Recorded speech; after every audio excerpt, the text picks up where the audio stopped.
Good afternoon. Welcome to Show Studios Head to Head.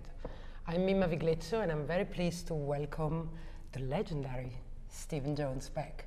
Ooh, legendary. I'm not Hi, sure about that. thank you for being back. Yeah, I'm delighted to be here at the glamorous new home of Show Studio. Yes, we are in a new studio and we love it. Mm-hmm. We've been absent for a little while because we were running around shows, but here we are back and we are going to discuss London Fashion Week, and specifically we would like to talk about Mulberry, this heritage, very well known in the English brand, which recently has gone through quite a reshuffle of management.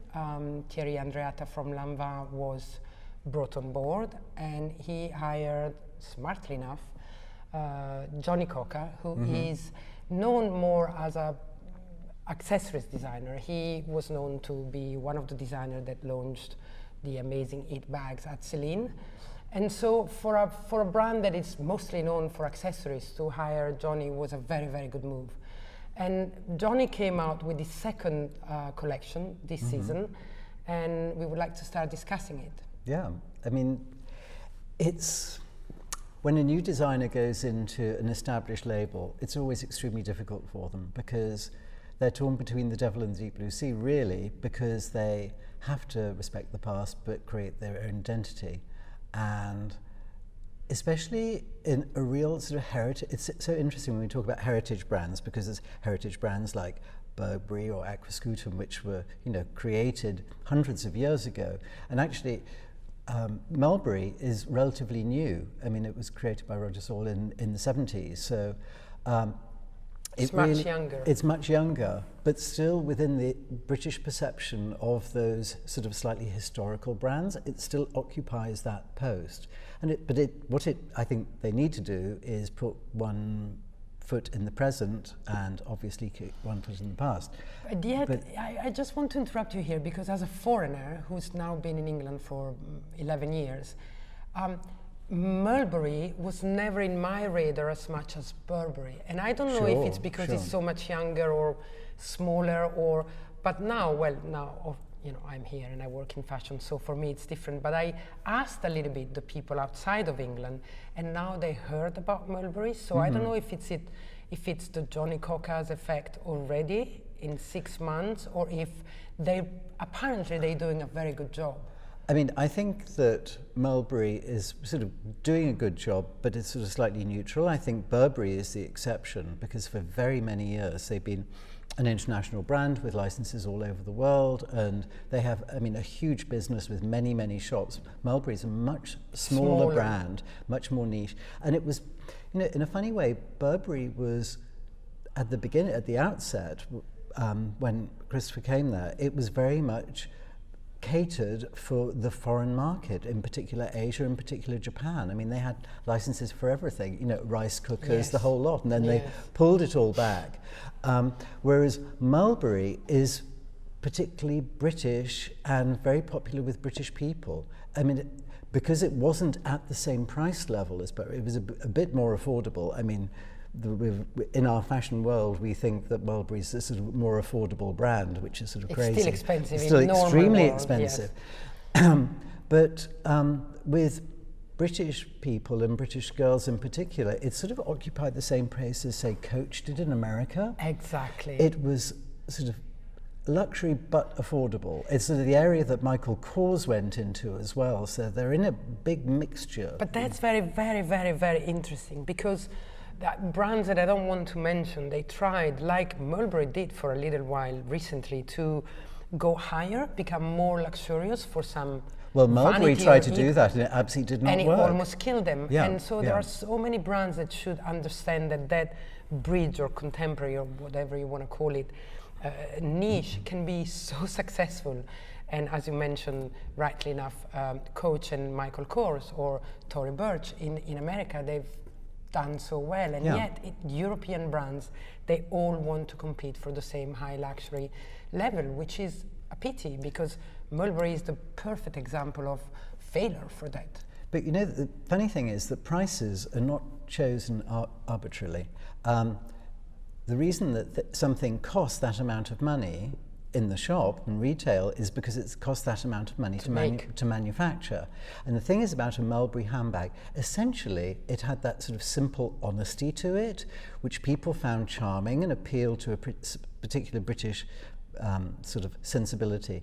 If you look to foreign designer bags, for example, French ones like Dior or Hermes or Louis Vuitton, they are intrinsically much more complicated to make, so they're much more expensive. And I think at that time that they went up market, one of the problems was that suddenly the simple, honest product became dishonest in a way, and that's what the customers felt. I mean, also artistically, it didn't work so well. But Johnny started by working on especially their iconic bags, and he did a great job, and the bags started selling again. But we also all know that no matter how beautiful, or I mean that's subjective, but how interesting a bag is, it will sell more if the brand is glamorous. So if, like a perfume, you know, it can smell very good, but if the brand has no name, it doesn't sell very well.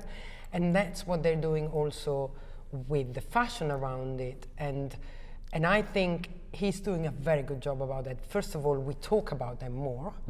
And second, he did a knockout collection as far as bags are concerned, and we're going to look at it together. But the fact that there is a name attached also to the fashion now, and the fashion is becoming more important, will benefit the bags no matter how honest they are, if you see what I'm saying. I mean, it's a bag brand which has expanded into clothing. It's not, for example, like Moina or a brand like that, which has got a huge luxury thing behind it. It needs to expand its world outside that bag world. I mean, of course they have done ready-to-wear before. I mean, Emma Hill was there for a long time, and you know, Stuart Vevers, who had been at Vuitton, then went to Mulberry, and you know, he got Giles Deacon to collaborate with him and did some clothes, and that was all very successful. But then there was the big dip, and I think with Johnny, you know, you're seeing the beginnings of something new happening again. I mean, whether it's the new that we want to have or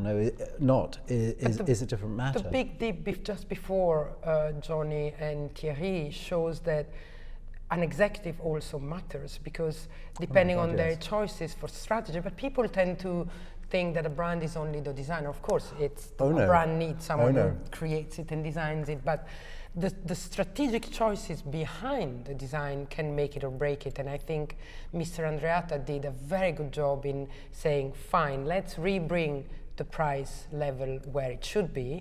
Let's restart selling honest bags by a great bag designer who, by the way, is also able to create a collection. And yet, I mean, not at all. I mean, this collection that we've seen, you know, the way, were you there, first of all? No, I saw it. I was busy working on collections for Paris at the same time. It was very interesting because this venue in the south of London was a very long, it wasn't even a catwalk, it was a very long building that created a natural catwalk, and then the models, they were walking in front of every, you know, viewers, and then they were going behind and they were walking again. I don't know if you can see it in the images, but they were walking again. And you could see them through square windows, and so basically those windows became sort of frames for the bags, which I thought was pretty. I mean, I don't know if I made it up, but that's how I saw it, and that was pretty interesting. Well, your perception of it is how it should be seen, because... Well, I hope so. I mean, yeah, that's the way I saw it, and I thought it was very, very interesting, and the music was good and everything was good. One thing that I would like to briefly discuss with you is that Lotta Volkova, who is the it stylist of the moment, that became famous thanks or with Demna Gvasalia for and Gosha for Vetements, Balenciaga and Gosha Rubinski. She styled each show, and when I was there, I didn't know Lotta was the stylist, and I was thinking, why is Johnny so close to Vetements? I don't want to use the word imitate because I like him and I thought it was a great collection, but it was very much inspired, especially in the styling. And then I read who styled it. So let's talk for a minute about the role of the stylist. I mean, is it normal that happens, or do you think it was strategic? What happened there? What do you think happened there? Well, you talked before about the designer being the important person and forgetting about the rest of the management team. You know, when you see a fashion show, it's an entire team of people who've worked on it. Yes. And eventually, in the end, you know, the model, the hair, the makeup, the shoe, the clothing, you know, all those, the music, yeah. all those things combine to make one whole. And that's sort of the genius of the fashion show format. I mean, looking at this, yeah, I mean, absolutely, it's got a Balenciaga feeling to it, and you know, there's a certain sort of styling aspects which are sort of reminiscent of that. However, there are also certain things which are very English in quite an unusual way. I mean, for example, we just saw before some striped clothes, which were, I think it was made from men's tie fabrics. Now, most of those fabrics I know are woven in England, and that was actually a fantastic thing that he used, because when you have the back of that fabric, it's as interesting as the front, and he was using it in both ways. And I also love how he had this sort of squarish cut on the skirt, so they also had an asymmetric drapery on it. I mean, if you look at that outfit number 19, I mean, that could come from nowhere else apart from Britain. Absolutely. I mean, I think the hairdo and the fringe, and there's something about the hair which is more reminiscent rather than the clothes themselves. Yeah, well, yeah, no, you're right. I mean, it's more, that's why I mentioned Lotta, and it's not a criticism, because this is probably one of the most desirable show from Mulberry I've seen in a long time, so kudos. And you know, I also read what Johnny said about it, like these like almost English boarding school uniforms, where he said, I wanted to give freedom to the uniform, or, you know, to unroll the rule. Yeah, but I think, you know, the fact that Lotta styled it, the reason that we're thinking that it might look a bit like Balenciaga or something is because it's the fashion of the moment. Yeah, the reason that fashion is because 4 or 5 people come up with a sort of the same idea or give the same feeling. That's why fashion exists. And when you've seen other stylists work on other collections, in a way, those stylists actually sort of glue the fashion world together. Another person is Katie Grand, who's worked on many different shows, and she has a particular sort of look. I mean, sure, she works more on Love magazine, and she works almost exclusively now with Marc Jacobs, but when she was working before with other companies... I think she does Bottega Veneta as well, doesn't she? Yeah, and as she did many, many years ago, when Giles was the designer there, actually. But you know, it's very interesting what you say, because I think that the issue, but it's not even an issue here, is that Demna, obviously, he's setting some trends, you know, like the great, we will talk probably about him in a different head-to-head, but I mean, the great designers, they set trends, and those trends are picked up willingly or unwillingly by everybody. As you said, that's why fashion is fashion. The thing here is that Vetements especially, and also Balenciaga, they have set some quite noticeable trends. They're not subtle, they're very strong, and like, you know, the frills around oversized, almost the crossover frill in particular, masculine shirts. Maybe a few things could have been not avoided. Again, you know, it's a fantastic collection, but I could hear some gasp around me when I was there, and I really love Johnny Coca, and I love what it's doing, and I don't want people to say, because there's so much good here to be noticed, more than the fact that it could be close to that. And, you know, I mean, the shoes and the bags were fantastic, and if, I don't know if they showed some details here, but there are some pieces of accessories here that are absolutely knockout. But from Mulberry, do we want something which is completely avant-garde? No. We already have heritage. We want something which is in the fashion. So he's doing the right thing, because he's making it contemporary and in the fashion, so we can judge it. We don't want it to suddenly sprout, you know, 5 sleeves or be a jacket worn upside down or whatever, because in a way that becomes too much of a different thing. The great thing about this is these are real clothes, and, you know, they all are wearable. They're not going to frighten the customers away. Someone called it wearable English eccentricity, which I thought was very, very good way to describe it. You disagree? I disagree. I actually think it's not eccentric at all. I think it's a little bit eccentric, but I think it looks the fashion of spring summer 2017. That's what it looks like. It looks like now. It's very modern. It doesn't look like in 2 years' time. It doesn't look like 2 years ago. It looks right for now. And in that respect, he's done the correct job. You know, if you were the designer, you would do something different. If I was the designer, I would do something different. Everybody has got an opinion about fashion. Not everybody has got an opinion on neuroscience, but we all understand fashion in a certain respect, and we would all like to make it in a particular way. And for a fashion designer to be successful, you know, he has to capture the minds of people and take them. I mean, as Diana Vreeland said, you have to, let me try and get this right, you have to give people what they hadn't imagined that they wanted. And I think the Mulberry customer had not imagined they wanted to have something like this, but they do, because it's still Mulberry, but it's in the fashion.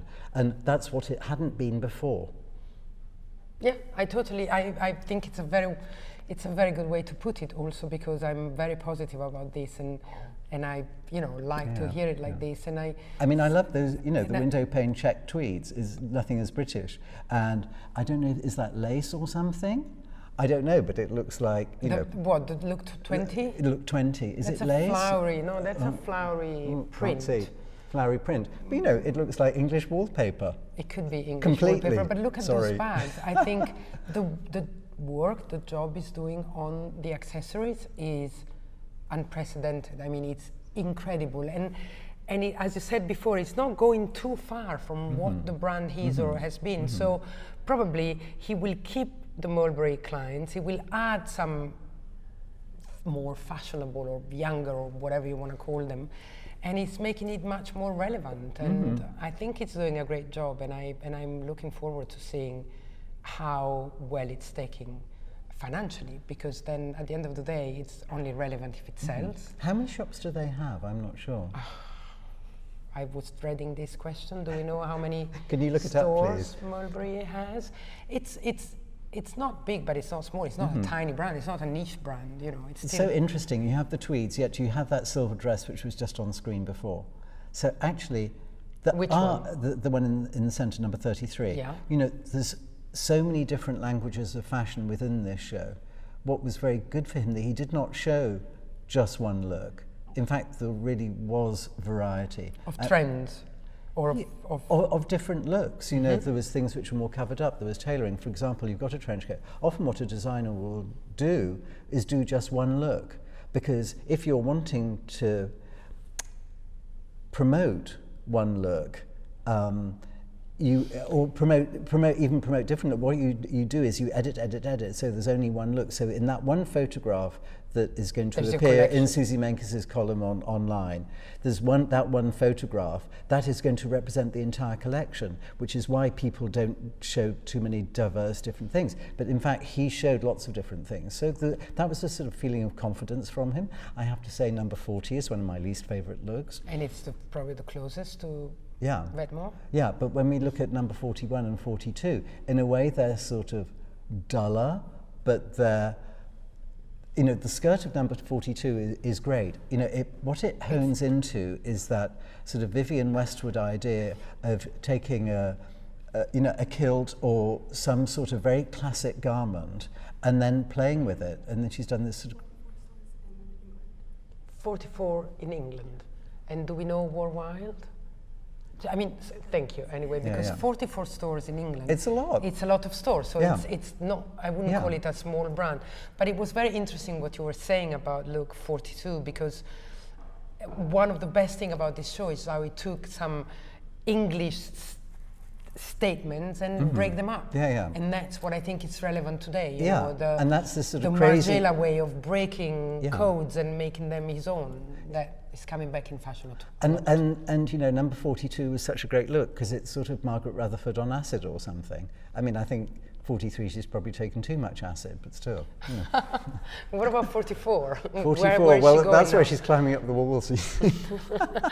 But I think, and also if you strip down this collection from its styling, I think, and you go into a store, I think there is so much that it's desirable and easy to buy and wear, and that's. I mean, I think what would be so interesting is to see, actually, because I'm sure that the way that it'll work, that all the different buyers from their own stores will go in and then buy from the collection. It'd be very interesting to see what selection they make actually from this collection, and whether behind this as well there is a more commercial collection where there is a simple straight skirt in plaid. I'm sure there will be as well, because you know, for example, the frills of number 48, they might sell, you know, 20 of those, but they'll sell a simpler dress like that with a simple frill, and they'll sell hundreds of them. That's just the way. I must say that when I went to see, I didn't this time, but last season I went to see the showroom with the collection.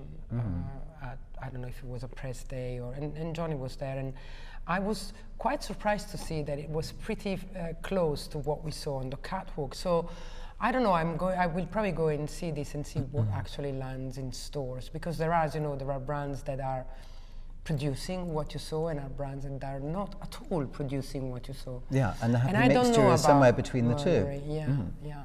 So we're positive about Johnny's what we work. know is that at the front of the store and for the first 2/3 of the store will be bags.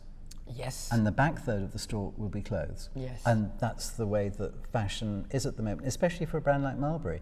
Where, yes, there are the leather goods, and in fact, the fashion is sort of a dusting on the top. So the fact that he's got the bags right is sort of securing his future. That's such a cute bag, that white one. All the bags, the bag in the look number 1, which is a white, quite big bag. And how did that work? Was it sort of like a box or something? I really hope. Can we go back to look at that? Yeah. This is his bag of the season, and he did it in black and crocodile and white. But look at it; it's so chic, and I really hope that it's going to be produced in white as well. If someone is listening, please. And you know, produce it's so interesting when you look at that bag and you see sort of where it's come from, because it's very much the language of the moment. Bag at the moment, you know, it's deconstructed, it's soft. That wraparound strap has a nod to Hermes in it that we know very well. Yes. The clasp is correct, but it's sort of oversized. It's easier. It's more relaxed. Softer. Yeah, it's in there, and also showing a bag in white, the most important which colour. not many people do. Yeah, but look at that, the way she holds it, it makes it look completely different. And I think it's very smart, because when you see it like that, you don't see the shape that we just saw in the detail. And so it means you can make it the way you want. But anyway. Well, that's the problem with making 3D objects, you see. Yeah. I know. You know, one side is completely just different to the other side, which is completely different from the back. But I'm sure these bags and shoes are going to do really, really well. I would like to use, we have another 5 minutes, I would like to use them to hear a little bit what you thought about the London season. If there was something that stood out for you, another heritage brand maybe? Yeah, I mean... Or what? Did you work on any brand for London this season? Yes, I did. I worked with Christopher Kane, I worked with Julie MacDonald, I worked with Anya Heimarsh, and with Ryan. That was a delicious show. Amazing. It was so beautiful. Amazing, and the production was gorgeous and everything. It was incredible. And I worked with Ryan Lowe for the first time, which was an extraordinary collection. And he was so passionate about, not to say that every designer is not so passionate, but there was somehow an excitement in what he was doing that he had. I mean, some clothes were better than others, you know, there were some things I didn't like, but somehow, if you were young and going to buy a dress to go out in and have fun at a party, this was the label to go and buy it from. There was just something so sort of effervescent about it. Sure, it's not for everybody. Well, I think it was very, very good also, because it was very close to those new English brands for young people. We were discussing them in a panel, you know, from Molly Goddard to, and I thought he probably did the best this season for youth. I mean, it's not for everybody, but especially it's very, very young. Yeah. Why not? You know, I don't know his price point, so I don't know if then young people can actually afford it. No, but I thought it was a brilliant collection. No, brilliant. but whether they can afford it or not, in a way, doesn't matter. What they need to do is see the... Actually, no, it doesn't. I have to tell you, because what they do is they look at this and they think, well, how can I do that? That looks great. How can I put something like that together? So they get something of their mums, they go and buy something from Oxfam, they probably go to Topshop and buy, and they, you know, they put it all together with a crazy yellow wig on top. And that's how sort of fashion is born in a way. So tell us, what was your brief to create all those headpieces? So these were these great. He came to me and he has this idea of creating a bicorn, and in my hands it became twice as big and made out of multicolored disco braid with a fluffy edge. But sorry, I can't help it. And so you just came up with this? Yeah, it came up with, I mean, we had many fittings and whatever, and it was funny because actually we did fittings over the internet as well, because he was in Hong Kong working and I was in London, so we were sending pictures to and fro. That's very interesting. Yeah. Modern technology. Modern technology, absolutely. But is this the only, inverted comma, only one you created, or also when they have headpieces like, hair? No, I just did one. We did one hat like this, and then we did a little Alice band made out of glass balls with jewels inside. Okay, that was brilliant. Absolutely. But from one end to the other, I love the Burberry show too. There's such an authority in that's the word in what is done, and it's beautifully made and it's beautifully proportioned in exquisite fabrics, and that balancing act that he has to do creatively, and that complete nightmare of, well, not say nightmare, but the reality of having, thousands of investors who he has to keep happy every season and increase the turnover. And I'm so glad you say this, because people are very fast in criticizing, and then I keep saying, it's Burberry, it's a several billion brand. It has to appeal to many people. It's a mass brand. What people don't understand, that certain fashion labels, Ryan Lowe is really specific. Can do whatever he sells in X number of shops, but Burberry is sold around the world in lots of different climates to lots of different sort of people at different price levels. So he has to create it, and he's done it incredibly well for 15 years or whatever.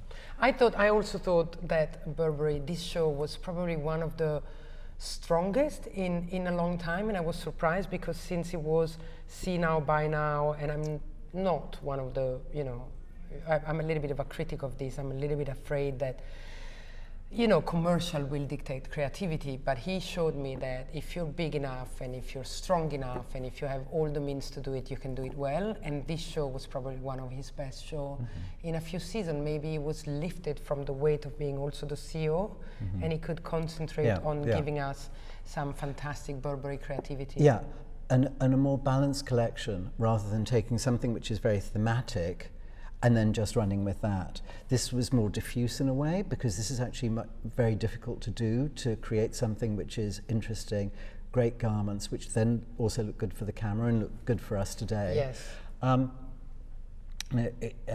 He's done an incredible job. One thing about buy now and see now and buy now. What actually that is haute couture, because in the world of haute couture, you see now and you buy it now. Of course, you get the delivery, a month later or 2 months later, but essentially that's reverting to the old system, as opposed to the system of pret-a-porter, which was made in large numbers and distributed to shops, and it took more time. So, except that, latter part Burberry that has enough, of their own stores to decide what to produce, but if your system is more wholesale oriented, then you are showing and producing what the buyers before decided. Oh yeah, it's all a nightmare to do. So that's not really couture. That's more buyers oriented, isn't it? Absolutely, but for the customer, the old system was that, or the system which for haute couture now, you see the collection in January. And you go in order. And by the end of middle of February, you're doing your first fitting, and the beginning of March, you're receiving the garment. So essentially, the circle is coming round again. Yeah, which is a little bit also the old trunk show method that has come back in fashion, thanks to Moda Operandi, that does trunk shows immediately after the shows, and that's also, but then you are choosing, not the buyer of Harrods or Selfridges, which I think it's a very good thing. But our time is up. Our time is up. So thank you so much for. And I am wearing, even though we're in black and white, I am wearing Mulberry. You're wearing Mulberry and the color of Mulberry season. Yeah. Thank you, Stephen. Thank you. Goodbye. Bye bye.